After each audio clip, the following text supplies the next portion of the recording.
உங்கள் சத்யாவில் இப்பொழுது ஆடி அதிரடி தள்ளுபடி. அங்கே சுடப்பட்டு இறந்த தமிழர்கள், அங்கே வாழும் தமிழர்கள். ஸோ அது குறித்து கண்டிப்பாக முதல்வர் தரப்பில் 3 நாட்களாக ஒவ்வொரு நகர்வையும் முழுவதுமாக கண்காணிக்கப்பட்டு வருகிறது.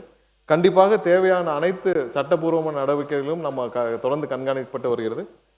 இப்போ குறிப்பிட்டதும் வனத்துறை அமைச்சர் குறிப்பிட்டதும் கண்டிப்பாக ஆய்வில் உள்ள ஒரு விஷயம்தான். தேவையான பொழுது முதல்வர் ஆராய்ந்து தேவையான நடவடிக்கை எடுப்பார். ஒரு சில தினங்கள், ஏன்னா அவர்களும் மேஜிஸ்ட்ரேட் விசாரணை போயிட்டு இருக்கு. இந்த நேரத்தில் நம்ம மேஜிஸ்ட்ரேட் விசாரணை இப்போ போயிட்டு இருக்கு. அதனால அது முடிந்த பிறகு ஒரு சில நாட்களில் தேவையான நடவடிக்கை கண்டிப்பாக எடுக்கும். தேசிய மனித உரிமை ஆணையத்திற்கும் மற்றவர்களுக்கும் தேவையான நடவடிக்கைகள் இன்று தான் எடுத்துக்கிட்டு வரும். ஒரு சில நாட்கள் அனைத்தும் எடுக்கப்பட்டு வரும். அது தெரியப்படுவோம்.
உங்கள் சத்யாவில் இப்பொழுது ஆடி அதிரடி தள்ளுபடி.